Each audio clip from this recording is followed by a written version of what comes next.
Su Yunlan warmly greeted Zhang Fei and Meng, thanking them for their visit and telling them there was no need to be so formal. He then asked about Meng's feet and whether they were getting better. Zhang Fei replied that thanks to the medicine Su Yunlan had given him, his feet were feeling much better. She explained that she and Meng had come to check on Su Yunlan and Princess after hearing about the events in the volcano town. Su Yunlan remarked that information traveled slowly in the western region but expressed his happiness to see that Zhang Fei and Meng were doing well. Zhang Fei then presented Su Yunlan with a special perfume that she and Meng had developed, which had a unique ability. She suggested that Su Yunlan try it out with the princess sometime. Su Yunlan received the perfume and opened it, remarking on how good it smelled. He asked Zhang Fei what it was called. Zhang Fei explained that it was named Zhang Mayer and that it had become very popular. Meng added that they were thinking of expanding their tavern, which had become more successful since they started using the perfume. Su Yunlan chuckled at the unconventional name and expressed his support for the expansion. He also suggested that they include a performance stage in the tavern to attract more customers. At the opening of the new branch of Longman Tavern, the host announced a 50% discount on all dishes and free books. Inside the room, the men discussed General Dong and her heroic deeds. One of them complimented the prince consort Su Yunlan for the princess feat of fighting off beasts. The host of the tavern declared Su Yunlan as his brother, and the prince agreed. However, Su Yunlan thought the host's friendliness was overkill. Meanwhile, a bandit with injuries in one eye was approached by a mysterious man who offered to help him deal with someone in exchange for a reward. The mysterious man informed him that the western region would be owned by the Tang dynasty in the future and asked him to take care of 3 people and a portrait.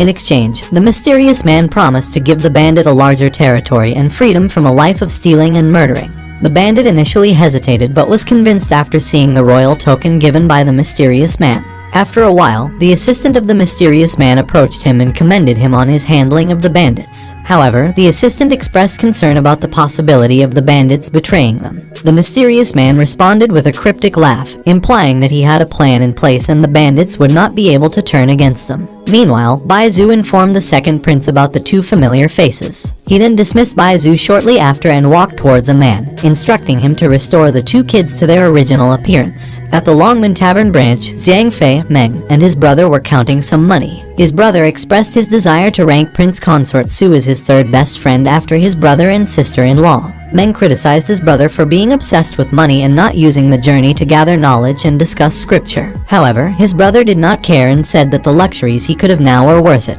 He pointed out that he used to be starving every day and had to rely on charity and support from his friends. Suddenly, a rock was thrown at his brother's head, which made him furious and demand to know who did it. The person outside the room revealed themselves to be a friend who had just come from the one-eyed dragon. Later at that moment, Su Yunlan, together with the group, walked outside their room and were surrounded by bandits. Su Yunlan demanded to know who the bandits were and why they were threatening the princess. The one-eyed bandit replied that someone wanted them gone and that they knew about their reputation, so they didn't plan to fight them head-on. A kunai was then thrown at the group, striking all 4 of them and causing them to faint. The one-eyed bandit declared that it was easy and ordered his men to tie them up and bring them back with them. At the cliff of the mountain, the assistant of the mysterious man praised him for being worthy of being the emperor, and for taking down the princess so easily. The mysterious man replied that with the princess and her group coming to the western territories, a danger was rising, and he had expected them to take fewer than 5 people to the appointment that day. The assistant was impressed by his strategies but was also confused about how he knew about the Empress's plans. The mysterious man stated that he still had more to learn and suggested they go investigate the captives. Later, the mysterious man praised the bandit and asked where his people were hiding,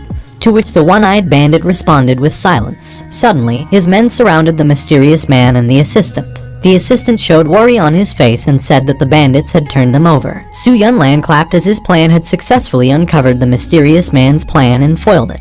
The mysterious man was surprised and accused Su Yunlan of colluding with the bandits, but Su Yunlan retorted that the real traitor was the mysterious man. Su Yunlan revealed that the bandits had put on a show to lure the mysterious man in and that they had received a message from the head of the bandits. The plan had worked, and the mysterious man and his assistant were surrounded and captured by the bandits. Su Yunlan didn't want to harm the mysterious man or his assistant, but he wanted them to stay in captivity for a few months. The bandits promised to take care of them and ensure that they were not harmed. The mysterious man shouted for his father to save him. Meanwhile, the second prince was looking for Su Yunlan. Su Yunlan realizes that Miss Zhang, who is now a concubine of the Tang dynasty, is considered a traitor for committing several crimes during the schemes of the 7th prince, but was never officially pardoned. Yuanying warns Su Yunlan that if he is taken down by the second prince, he will not let him go and urges him to leave while she stalls him. However, Su Yunlan is hesitant as they are in a critical stage. The second prince and his guards arrive and chase after them. The second prince accuses Yuanying of harboring the fugitive girl and protecting criminals. Yuanying smirks and defends herself, stating that she acted in self-defense when she heard them coming and that she was working with Mr. Meng, not Miss Zhang.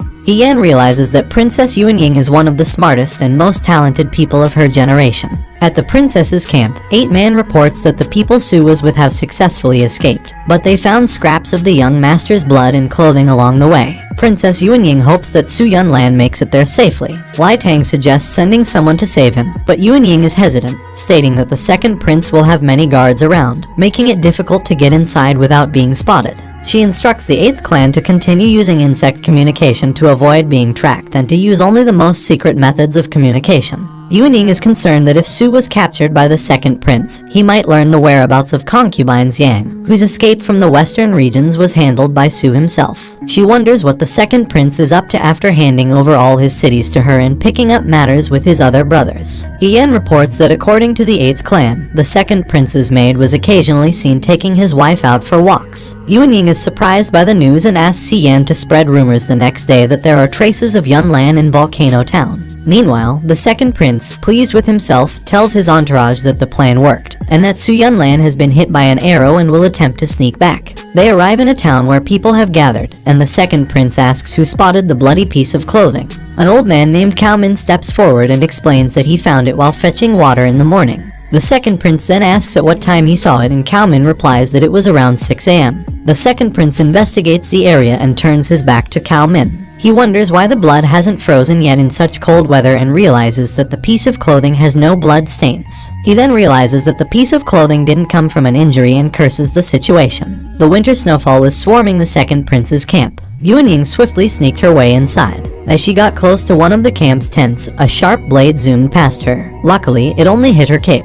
Apparently, Bai Zhu caught Yuanying, and her attack almost killed her. However, Bai Zhu couldn't recognize Yuanying's face, thanks to her disguise that covered her face. She warned Yuanying that she should not be here since this is the second prince's camp.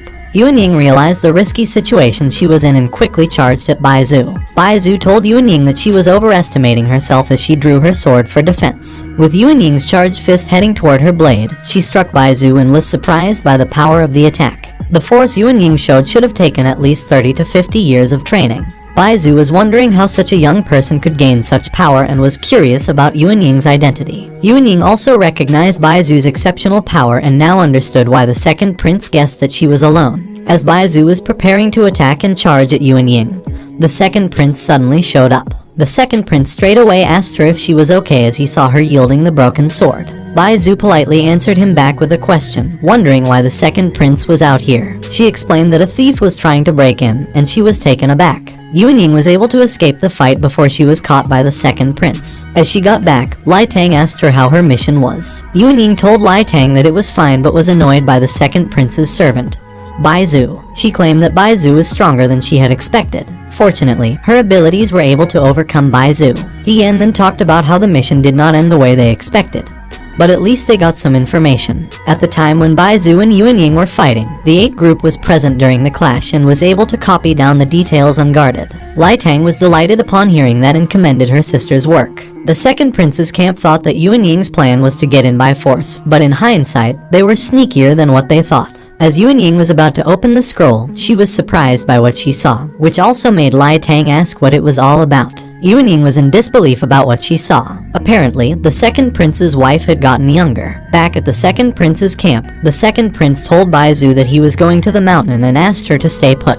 Bai Zhu politely agreed to the second prince's order. The second prince apparently saw her sister's attack against Bai Zhu yesterday. He was impressed with the actions she showed, but it left him confused about why Yuanying was too focused on attacking his maid. The second prince was waiting for her to attack again and had now laid a trap for her to fall into. Back at the volcano town, the people were gathering and saying that Mayor Zhen had come back. A man was surprised by the news and acknowledged the seriousness of the matter as the second prince had rushed to the mountain to tell Bai Zhu. Bai Zhu was taken aback by the sudden news about the appearance of the mayor, and she thought that the camp was empty and would come back when the princess took the bait. As she continued her journey, she heard noise and turned around to see that it was Su Yunlan with the general demon. Su Yunlan was standing and greeted her. Baizu was surprised to see Su Yunlan's presence and questioned how he got there. She also wondered about the rumors that Su Yunlan could control demons. While they were talking, Baizu's guard held a knife and Su Yunlan attacked him with his general demon, smashing him to the ground. Baizu looked at Su Yunlan in surprise as he walked towards her, wondering why he was here. Her thoughts raced as she tried to figure out if it was a trap, but she quickly dismissed the idea. If Su Yunlan had returned to Volcano Town, he wouldn't have known about the recent events. Su Yunlan questioned the second prince's motives for letting them go and giving up the territories he had gained. Baizu said that the second prince's goals were beyond Su Yunlan's understanding. Suddenly, she attacked Su Yunlan with a sword, but he managed to block it with the general demon. Su Yunlan quickly explained that the demon general, Nu Bai, had tough skin, and that if he were in Baizu's position, he would be in serious pain. The general demon retaliated by attacking Baizu with great force, injuring her arms. Baizu cursed in frustration, while Su Yunlan noticed that the color of Baizu's blood was violet, and he was surprised and wondered what had happened to cause this. Baizu swung a strike again and threatened to kill him. Su Yunlan realized he wasn't paying attention and was too careless and got out of balance. As Baizu slowly walked towards him, he then shouted the 9 days Phoenix dance, summoning a phoenix that appeared alongside the swords of Yuan Ying with great impact after it crashed to the ground. His demon general rushed and attacked Baizu, staining the demon hand with her blood, learning that Baizu was a poison person. Baizu laughed in a creepy way and threatened to kill him. But Su Yunlan quickly turned the tables, asking Baizu if she could see where his dagger was. Her swords controlled by Su Yunlan were behind Baizu, ready to pierce her. Su Yunlan and Yuan Ying were standing near Baizu, who was visibly struggling due to the poison in her body. Su Yunlan started the conversation by complimenting Baizu's talents and asked her to reveal the second prince's secret. However, Baizu refused to do so. Baizu's condition worsened, and she struggled to speak. She addressed the young master, hoping to meet him in the afterlife. Yuan Ying became concerned about Su Yunlan's well-being and asked if he was alright. Su Yunlan confirmed that he was fine but informed Yuan Ying that Baizu had passed away due to the poison. Although Baizu's death was beneficial for them, Su Yunlan acknowledged that they still didn't know the second prince's plan. At the mountain cave, the second prince apologized to his lady, telling her that everything would be better if she took the trip. The coachman interjected, asking if they should go to the residence first, but the second prince ordered them to go straight to the experiment base. A brother of Meng commented that the second prince was expected, and even the natives would find it impossible to track the carriage. The one-eyed man expressed concern about Su Yunlan returning to Volcano Town alone, but brother of Meng reassured him, stating that the demon accompanying him could handle anything.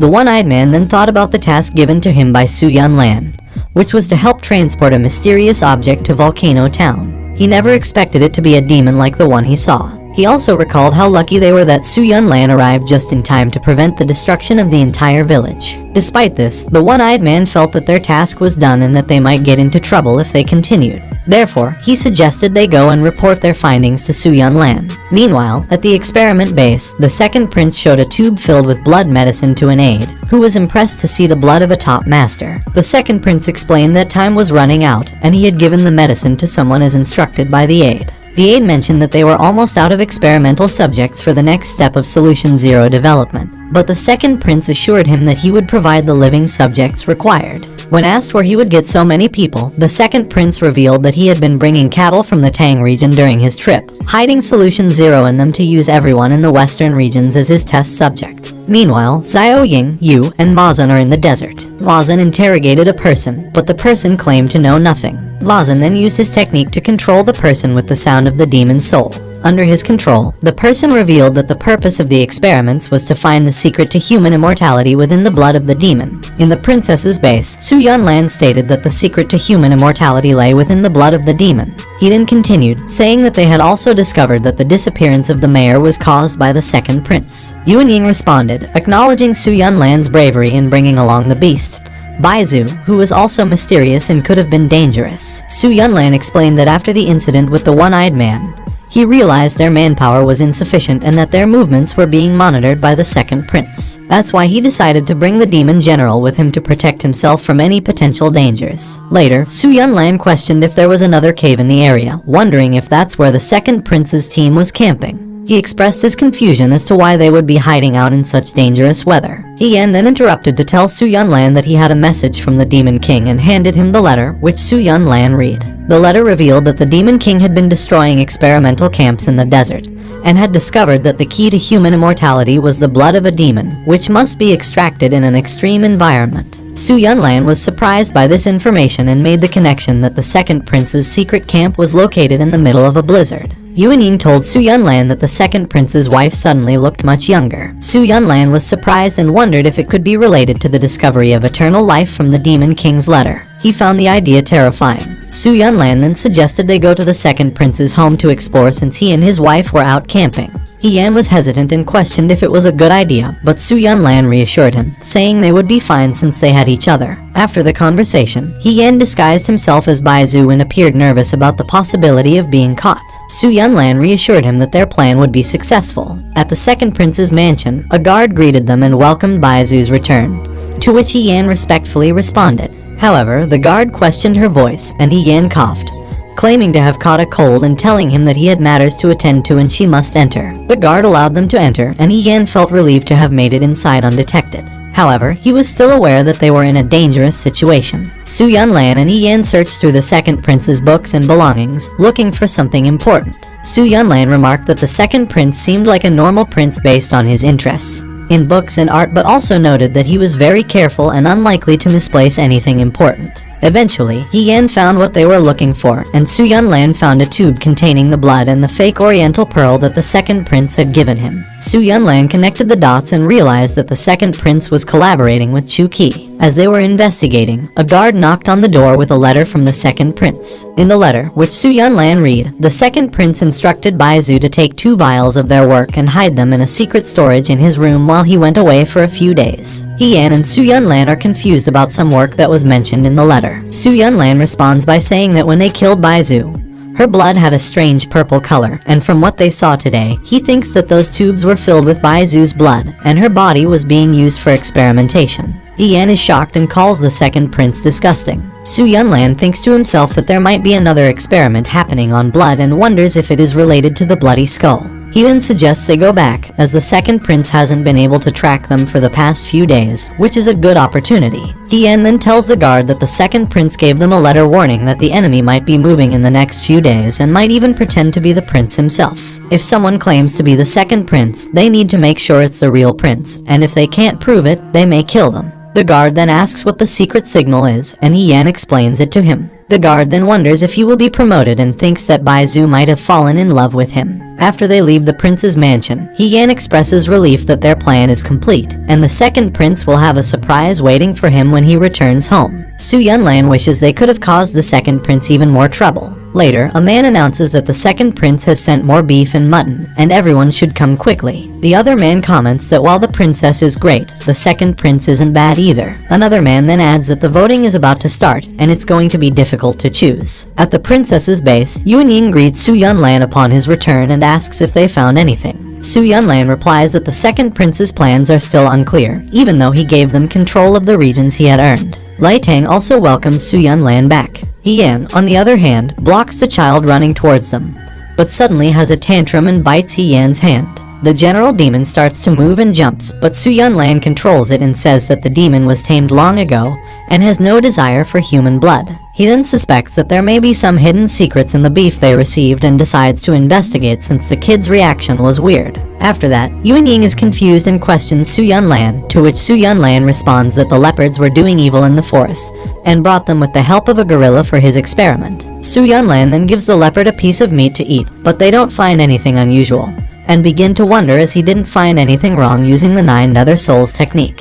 He questions what's going on. An 8th man then appears and reports that they followed the young master's instructions to secretly observe some villagers who ate the beef. After 3 hours, nothing interesting happened. Su Yunlan is surprised and questions if he only imagined it. Meanwhile, at an experimental camp, the second prince is just looking at the captives. A guy states that they are the refugees they captured 4 days ago. The second prince comments on their strength and questions if they are really refugees. The guy responds, stating that just yesterday, the group was very thin and weak, like dogs. However, overnight, they suddenly became incredibly strong. Eighth man reported that they had conducted a survey of local taverns in the western region, as per the orders of the young master. Apart from those around Volcano Town, most people in the western region were leaning towards the second prince. Lai Tang expressed his concern about this news. Su Yunlan pointed out that the survey only conveyed their weakness to the people of the west, and they needed to walk the path a bit longer to break their ingrained beliefs against women. He suggested that if they wanted their support, they needed to provide them with some real benefits. Yuan Ying interjected, saying that everyone in the western region knew that the second prince's resources were not inexhaustible,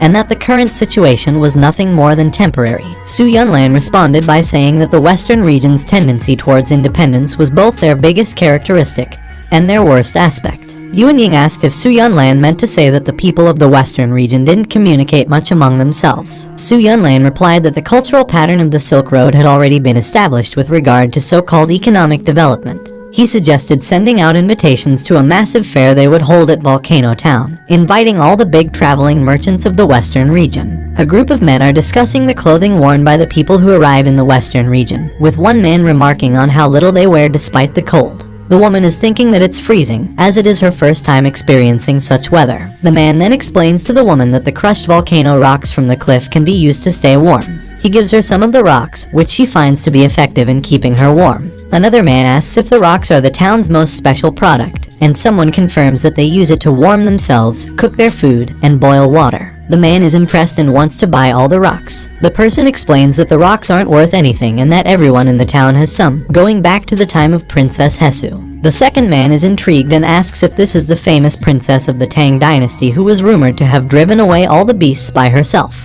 He thinks that his trip to Volcano Town might not be in vain. Yuan Ying is addressing a group of individuals who have gathered. She thanks them for being present, acknowledging that some have traveled from faraway places. One of the men speaks up, addressing her as esteemed princess and expressing his curiosity about her rumored wisdom. The other man, who introduces himself as a humble merchant, then asks whether she has any plans to elevate the status of merchants, who are traditionally seen as occupying the lowest social rank. Yuan Ying responds by asking the men to consider the important role that merchants play. She notes that in the past, merchants were often viewed as opportunistic and focused only on profit, but she points out that they are responsible for bringing goods and information from far-off places. She poses a question to the men, asking if they would have ever known about the heat-emitting rock of Volcano Town if they had not traveled there themselves. One of the men admits that he had not known about it before, and Yuan Ying remarks that the experience has broadened his horizons. Yuan Ying responds to the man's comment, agreeing that the rock of Volcano Town is currently undervalued and can be bought low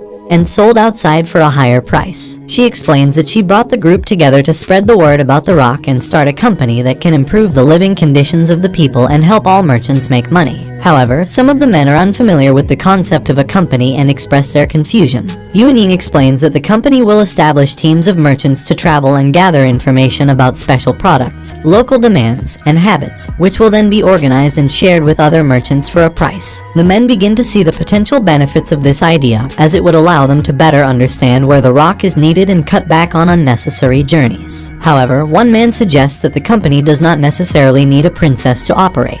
The man is deep in thought, pondering how easy it would be for his company to profit greatly from the secret information that this other company has access to. Yuan Ying told him that integrity and resources are the two most important aspects for a person in charge of a company. As Princess Tang Ying emphasizes her honesty and integrity, she goes on to say that her tavern chain can provide the necessary resources for his company. The chain is expanding and will soon spread throughout the western region, providing services for all kinds of people. The men expressed their surprise at the idea of receiving a permanent 50% discount on drinks in the tavern, and recognized that this would significantly cut costs for their company. They acknowledge that Princess Tang Ying is the most sensible choice for the person in charge of the company. The merchant raises a valid concern, questioning how Princess Tang Ying benefits from offering a permanent 50% discount on drinks in her tavern chain in exchange for just a bit of information. In response, the princess reveals that her motive is to gain an advantage in the ongoing succession battle for the Tang dynasty throne. She then lays out 3 conditions for being a part of the company. The first condition is that all transactions must be done under the name of the Yingyun Company. The second condition is that all transactions must be fair and beneficial to both sides, ensuring a good reputation for the company. The third condition is to regularly fulfill the obligations of the company, including paying membership fees and providing important information. The merchant reflects on the conditions, realizing that the first condition carries significant weight as it would make the Ying-Yun Company the only known company in the Western region. However, he also acknowledges that the second condition is crucial in building a good reputation for the company, which would make the first condition less of a concern.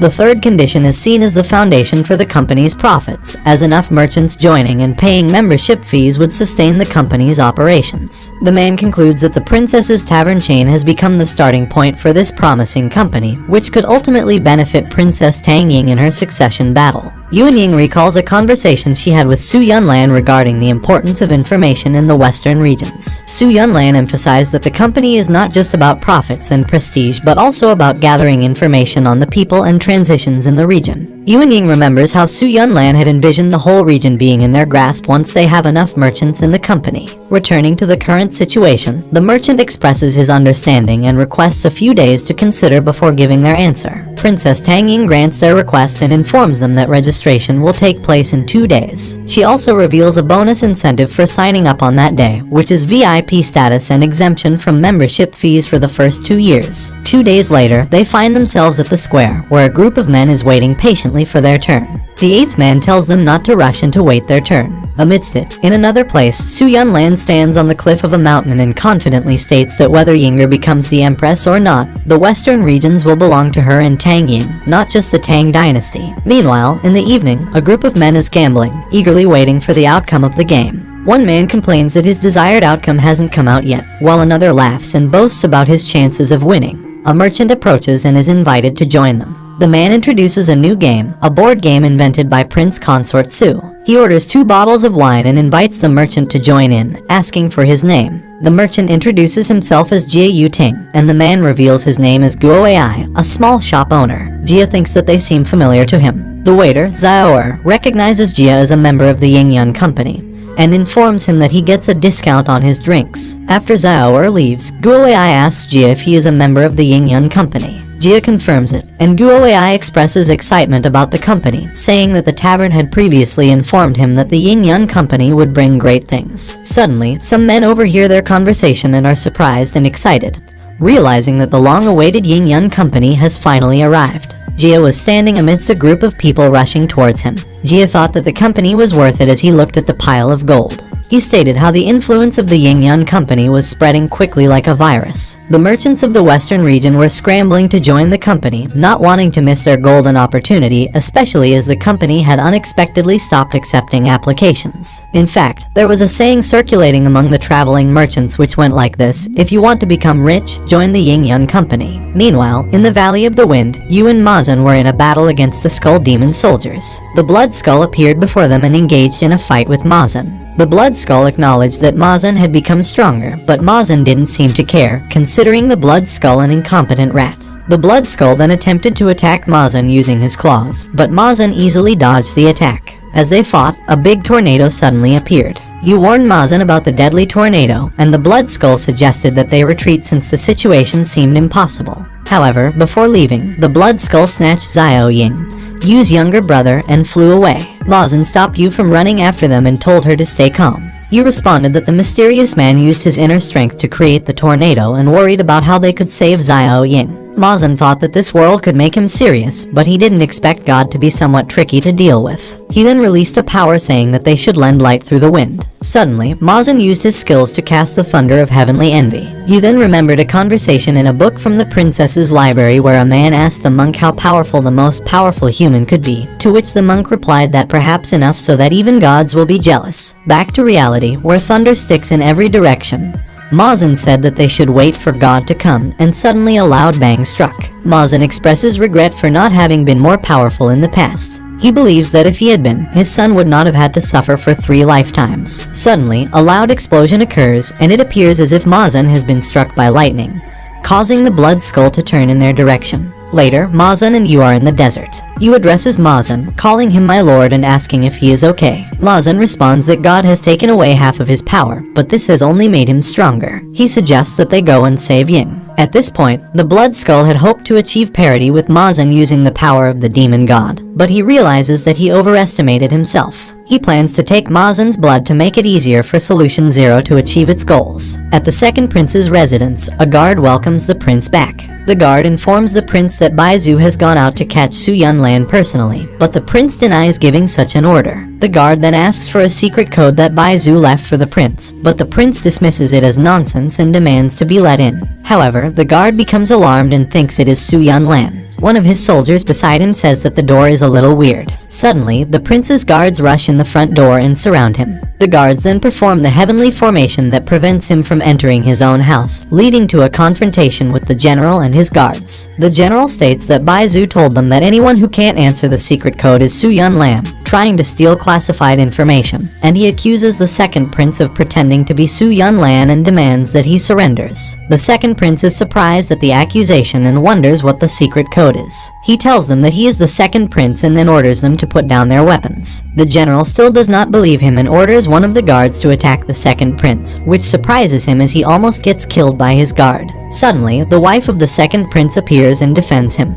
She then splits her hands and attacks each of the guards, causing them to shiver and be terrified. The guard who previously spoke is overconfident about his promotion, but is suddenly killed as the door opens. Later, a man is talking to the prince's wife, who has finally come back after taking the latest solution 0. He mentions the need for powerful blood to develop the solution further. The second prince reassures his wife and promises to bring her back.